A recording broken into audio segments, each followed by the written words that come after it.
Saya tadi sampai mana gitu? Jadi bagaimana pendidikan kita itu menjadi dehumanisme, ya pengalaman di negara Inggris tadi, ketika kurikulum dirubah, diberi pelajaran Islam pelajaran yang bersifat nilai, yaitu civic education dan social studies, tapi kurikulum negara juga dirubah, yaitu kapitalisme kuno yang kaya makin kaya, miskin jadi miskin, menjadi kapitalisme modern. Tidak boleh ada orang yang susah dalam penghidupan, tapi harus sejahtera bersama, yaitu adanya tunjangan bagi orang-orang miskin yang disebut dengan tunjangan hidup. Tidak boleh ada yang menderita. Itulah kapitalisme modern yang berlaku sampai sekarang di Eropa, negara-negara penganut kapitalisme. Sehingga negara kapitalisme modern pasti makmur, karena slogannya tidak boleh ada wargaku yang menderita. Nah, kita sering mengganti kurikulum, tapi kurikulum bernegara tidak dirubah. Perilaku anggota DPR, wakil rakyat ya sebagian besar seperti itu. Pola pembelajaran yang cenderung ceramah, kurang interaktif ini masih dominan. Pengukuran terhadap adanya sumber belajar lain seperti perpustakaan, laboratorium informasi dan masyarakat itu masih kurang ya. Pola-pola dalam pembelajaran yang cenderung centered teacher atau berpusat pada guru yang kita bahas sejak tadi memang akan menyebabkan pembelajaran itu pasif, menempatkan mahasiswa atau siswa itu menjadi objek bukan subjek. Nah, ini yang dalam kurikulum merdeka sedang digiatkan, walaupun kurikulum sebelumnya sudah, tapi ingin dimaksimalkan dalam kurikulum merdeka. Permasalahan ini dalam jangka panjang akan membutuhkan menumbuhkan mahasiswa atau siswa yang tidak kreatif, bersifat nunggu pemberian. Termasuk kalau lulus ya bukan menciptakan pekerjaan, tapi mencari pekerjaan. Ini yang menjadi problem kita. Nah, ini ada tingkat kompetisi bangsa kita untuk bahwa kita rendah itu karena memang terbukti ya perbandingan ranking mutu pendidikan atau output kita itu nomor 12 ya rankingnya di Asia gitu. Jadi sangat rendah sekali, jauh di bawah Vietnam atau Thailand. Ini ranking mutu pendidikan kita gitu. Ini jadi kalau kita bandingkan dengan negara lain ini untuk mutu pendidikan ranking 12 ini di Asia, menurut UNDP kita itu bahwa SDM kita itu tahun 96 aja kualitas SDM dari 147 negara kita itu 102. Betapa malu urutan keberapa ini dari bawah ini ya kan.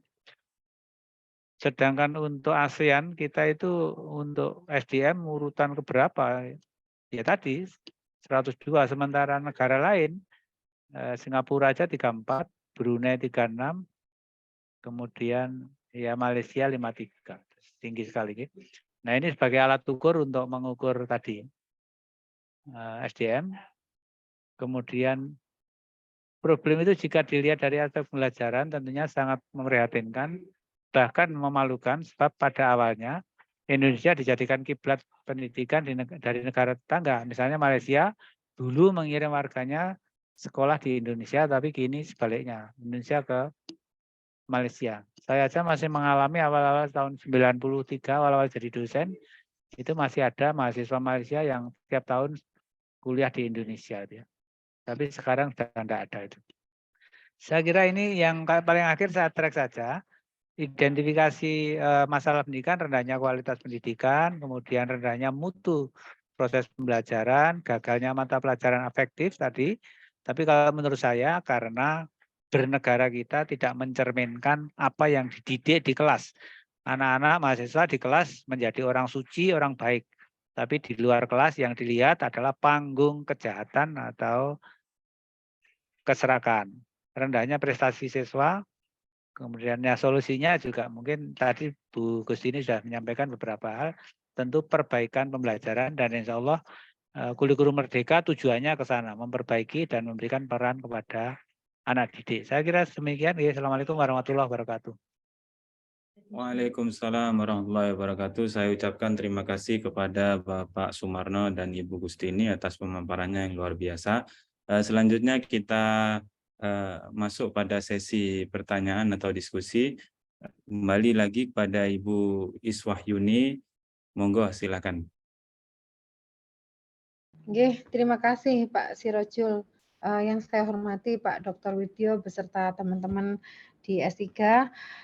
untuk Bu Gustin dan juga Pak Sumarno, yang pertama yang ingin kami sharingkan adalah di era globalisasi sekarang, bagaimana pentingnya pendidikan seperti pandangan Eko Supriyanto. Kemudian berikutnya ketika kita bicara karakter yang mungkin semakin hari kita lihat memang betul-betul ada perbedaan di zaman dahulu dengan yang sekarang. Nah, di era digitalisasi yang memang sangat pesat sekarang, bagaimana kita bisa mengembalikan lagi untuk bisa memberikan dan mengoptimalkan pendidikan karakter ini dengan adanya kemajuan teknologi dan era digital. Nah, mungkin itu yang perlu saya sampaikan ke Bu Gusti dan juga Pak Sumarno, mohon bisa sharing terkait dengan pengalaman dan keilmuannya.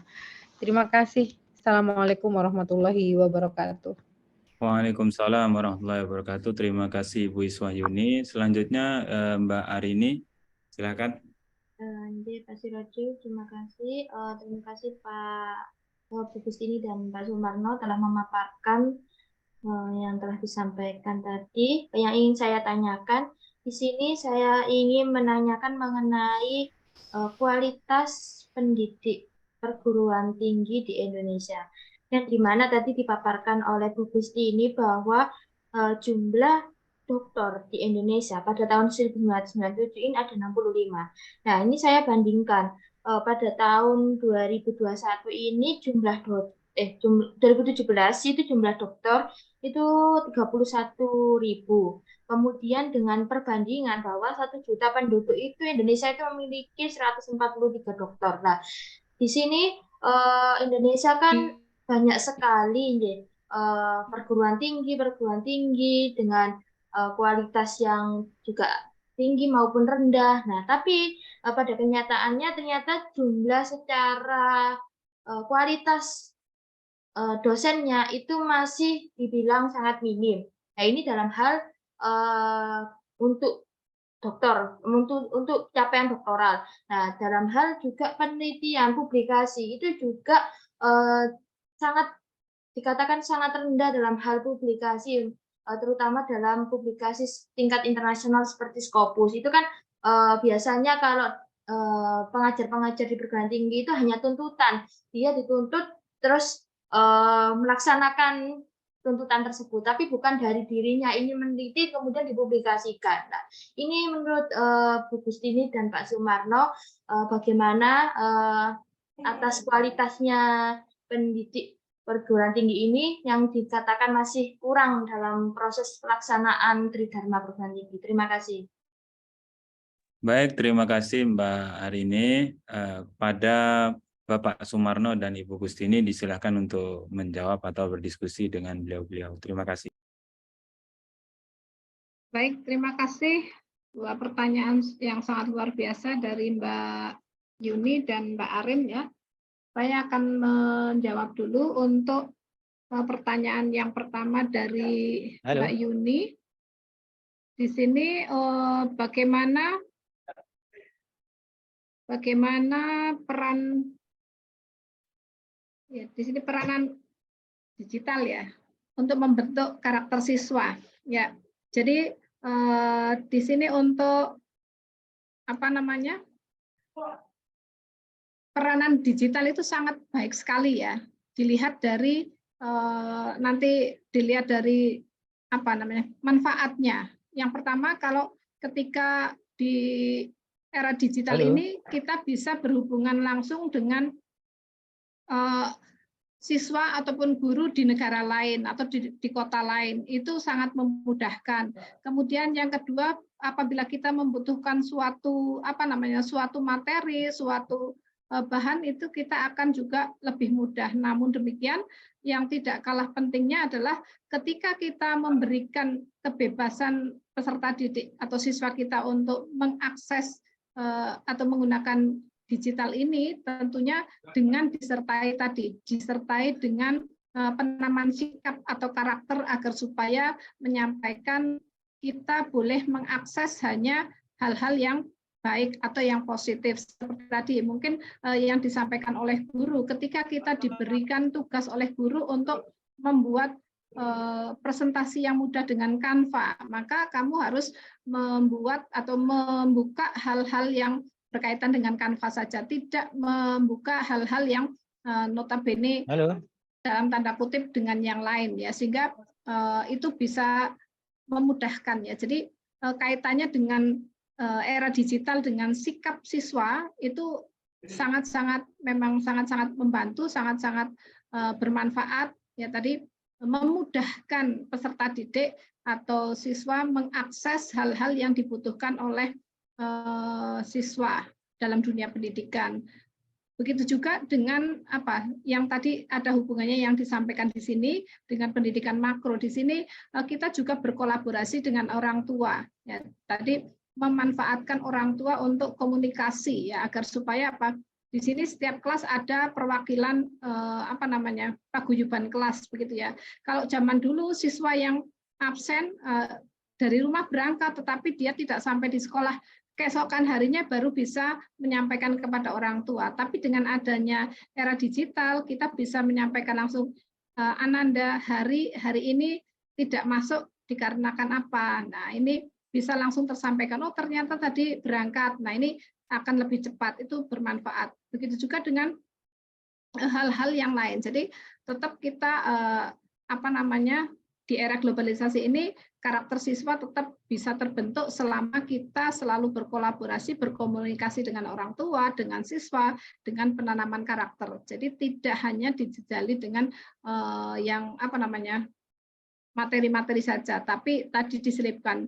Kalian boleh membuka HP, namun tetap untuk mengakses hal-hal yang positif begitu. Itu Mbak Yuni. Jadi karakter siswa zaman sekarang memang seperti itu ya. Jadi tidak menutup kemungkinan kalau sekolah yang dulu sekolah yang melarang siswanya menggunakan atau membawa HP, namun sekarang sudah bisa atau memperbolehkan dengan catatan dengan teknis ya, mungkin ketika tidak digunakan dikumpulkan di depan di dalam suatu loker, atau nanti ketika digunakan diberikan kepada siswa, namun tetap dengan aturan-aturan yang ada atau yang menyesuaikan begitu Mbak Yun, sehingga siswa juga tidak ya, karena kita di sekolah pun ada berbasis data ya, perencanaan berbasis data, siswa pun demikian akan menggunakan IT untuk menambah wawasan begitu. Mungkin Pak Marno mau menambahkan? Sepertinya terputus lagi Pak Marno. Terputus lagi. Oke, baik. Yang kedua terkait dengan Mbak Arini, ya, terkait dengan bagaimana kualitas pendidik di perguruan tinggi atau dosen ya, yang masih sangat jauh ya, walaupun sudah banyak tapi tetap tertinggal jauh. Demikian juga untuk yang kemampuan penelitian ya, tadi jika dosen itu memiliki tadi self motivation ya, motivasi yang tinggi atau kesadaran diri bahwa ini adalah tidak hanya sekedar untuk pemenuhan tidak hanya sekedar pemenuhan untuk pengabdian masyarakat, tapi ini suatu suatu tanggung jawab saya sebagai dosen untuk menambah ilmu dan meningkatkan kualitas diri. Nah, ini juga nanti tentunya akan memotivasi ya. Nah, dalam hal ini nanti bisa menyediakan pelatihan dan pengembangan profesional secara terus-menerus ya. Ini mungkin di UNESA kan juga ada ya, ada pelatihan pengembangan profesional ya. Ini untuk bagi dosen ya. Kemudian juga sama dengan di kita juga mendorong kolaborasi ya, kolaborasi dan kerjasama antar institusi pendidikan atau industri. Ya, ini untuk penelitian dan sebagainya. Kemudian meningkatkan akses terhadap sumber daya dan fasilitas penelitian yang memadai. Begitu Mbak Arin. Mungkin nanti bisa ditambahkan oleh teman-teman atau nanti Pak Dr. Widyo bisa menambahkan. Oke, terima kasih Ibu Gustini. Mungkin ada yang mau menanggapi dari Mbak Arin atau Bapak Sumarno dan Ibu Iswahyuni. Tapi mohon maaf sebelumnya karena keterbatasan waktu, Bapak Widyo katanya akan ada pertemuan di jam 4.15. Terima kasih. Apakah ada yang ingin menanggapi? Monggo silakan. Apabila tidak ada, mungkin sebaiknya kita kembalikan lagi kepada Bapak Widyo agar bisa memberikan tambahan-tambahan kepada kita. Terima kasih. Kami silakan kepada Bapak Widyo untuk memberikan tambahan pada kelas kita ini. Silakan. Maaf, saya putus nyambung sinyalnya. Ini di tempat gedung kok rupanya malah terganggu. Oke, gimana suara saya jelas? Jelas, Bapak. Mohon maaf Pak Marno, ini saya seperti tadi ya, interupsi dulu ya. Iya. Tadi Jelas, saya beri Bapak. kesempatan sampai 16.15, tapi kok dipotong langsung, selesai. Nggak ada yang nanya. Karena tidak ada yang nyambung. Ya, ya, tapi silakan nanti dilanjut. Saya nanti sebenarnya rapatnya jam 4 ya, tapi saya minta diulur jam 15. Rapat di Serpong ini di Sol, Marina Sol ini. Teman-teman tadi apa yang didiskusikan memang masalah pokok kita bersama ya, masalah bangsa ini, masalah pendidikan Indonesia. Ya tadi Pak Sirojul belum mengantarkan anunya ya, tapi Pak Marno sudah menyampaikan tadi kritik-kritik. Nah, mumpung saya masih ingat justru kurang lebih seperti ini yang tugas UTS-nya ya. Jadi Anda memberi kritik, mengkritisi bahkan termasuk bagaimana sistem pendidikan di luar Indonesia, tapi bagi yang mengkritisi Indonesia ya harus janjian dengan teman yang lain ya. Tapi ya nggak apa-apa, saya mau berdasarkan apa kritisi sistem pendidikan di Indonesia atau di luar negeri nggak apa-apa, bebas saja. Tentu punya perspektif yang beda ya, walaupun negaranya sama. Menyangkut diskusi tadi ya, pertama data ya, hati-hati ya Bu anu ya, data seperti dokter ya. Sebenarnya kita update data kan gampang ya di PD Dikti. Di PD Dikti itu ada dokter kita 31.000, 31 sekian. Kalau yang di luar dosen 1% ya mungkin berarti ya 2% gitu ya, ya sekitar 34 dokter kita ya. Itu berapa persen dari 270 atau dari usia pendidikan tinggi berapa persen. Nah, itu kondisi kita. Memang itu indikator ya, banyak indikator yang sebenarnya normatif juga ya, sama dengan UNDP, UNESCO membuat indikator-indikator. Kalau negara itu punya syarat minimal untuk bisa berkembang dengan baik, itu ada syarat-syarat minimal. Emangnya misalnya APK ya. APK pendidikan tinggi itu harus minimal 38, itu baru bisa running dengan baik sebuah pendidikan di sebuah negara. Dan juga indikator-indikator yang lain ya. Tadi juga ada indeks manusia, indeks inovasi dan lain-lain. Itu ada semuanya syarat-syarat untuk agar Indonesia bisa lari dan berjalan dengan berjalan atau lari dengan baik di pembangunannya. Nah, kita sendiri karena memang masih di bawah ya. Jadi APK kita kan masih 34 ya. 34 itu pun sama sekali belum berbicara mutu ya, baru APK itu kan jumlah. Ya padahal mutunya juga teman-teman tahu sendiri bagaimana PTS kita ya, bagaimana paradigma masyarakat kita ya. Sudah tadi Pak Sumarno juga sudah menyoroti dengan baik ya.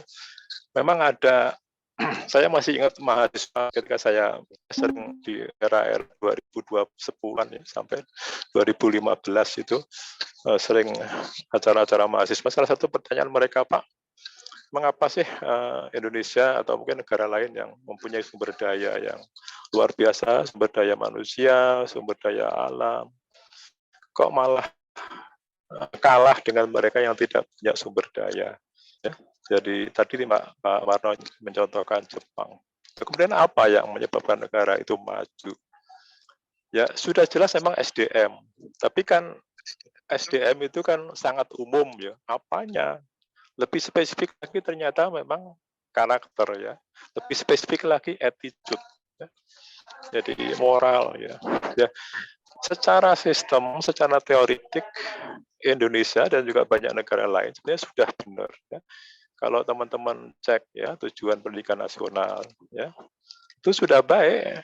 Yang kata atau diksi yang awal di tujuan itu pasti terkait dengan moral, dengan iman, dengan takwa, dengan budi pekerti. Tapi begitu masuk ke kurikulum ya hanya 2 SKS gitu ya. Padahal itu kata-kata yang awal di tujuan pendidikan nasional, tujuan pendidikan tinggi dan semuanya ya. Ya itu bukan salah atau apa itu. Mungkin mari bersama-sama otokritik ya, dengan bahkan kita tidak hanya mengkritik semata, tapi itu adalah tugas kita bersama jadi sebagai calon doktor, sebagai akademisi ya, Anda harus bersama-sama tidak sekadar untuk mengkritisi dalam hal menyalahkan, tapi juga itu PR kita bersama. Ya, mari kita sebagai bangsa, marilah kita secara teori sekali lagi, secara konsep semuanya sudah bagus ya. Tapi memang di lapangan seperti itu. Tadi sekali lagi Pak Marno juga menyinggung buku ini juga ya. Jadi di negara-negara maju memang antara apa yang didapat peserta didik di satuan pendidikan dengan apa yang dia dapat di lingkungan, di rumah, itu kurang lebih sama. Ya. Jadi tidak ada tidak ada shock, paradigm shock knowledge gitu di antara peserta didik, dan itu saling sinergi. Ya. Apa yang didapat pelajaran nilai-nilai moral, nilai-nilai values kebangsaan dan lain-lain di sekolah yang dikatakan oleh guru itu identik dengan yang dilihat oleh peserta didik mulai dari bawah ya dasar PAUD sampai dengan yang dilihat di luar. Jadi kita tidak demikian. Ya, tadi sudah disinggung ya. DPR ya dan aparat yang lain. Makanya itu otokritik saja bagi kita ya. Kita nggak harus menyalahkan, sama-sama. Dan itu memang tidak mudah. PR kita bagaimana konsep yang sudah baik itu, tatanan yang sudah baik itu bisa benar-benar bisa dieksekusi, dilaksanakan bersama-sama. Itu PR kita. Jadi itu saya tidak terlalu detail ya kalau bicara permasalahan Indonesia, pendidikan di Indonesia memang ya tidak ada putusnya. Tapi esensi dari itu adalah bagaimana kita bersama-sama melu andarbeni merasa Pak Wilko nggak tahu nih melu andarbeni merasa ya memiliki bahwa ini milik bangsa, ini milik kita bersama, dan kewajiban kita tidak berhenti di mengkritisi tapi juga bagaimana bersama-sama mencari solusi. Ya, pesan saya seperti itu, dan nanti moga-moga saya sih inginnya UTS teman-teman ada hal baru gitu ya. Jadi ada di saran rekomendasi itu ada paragraf atau kalimat original, otentik dari teman-teman, sehingga nanti kalau bisa nanti kita bisa terbitkan, walaupun baru UTS ya, biasanya yang kita terbitkan tuh yang UAS ya, tapi UTS pun nanti bisa kita terbitkan sebagai bunga rampai gitu ya. Moga-moga insya Allah bisa, nanti saya sendiri yang nanti akan mengedit tulisan nanti. Jadi nanti itu saja mungkin. Silakan dilanjutkan diskusinya. Jadi kalau bicara permasalahan memang di buku konsep kita di Renstra juga banyak ya. Jadi tadi sudah disinggung Pak Wardiman ya. Dan permasalahan kita sejak dahulu kala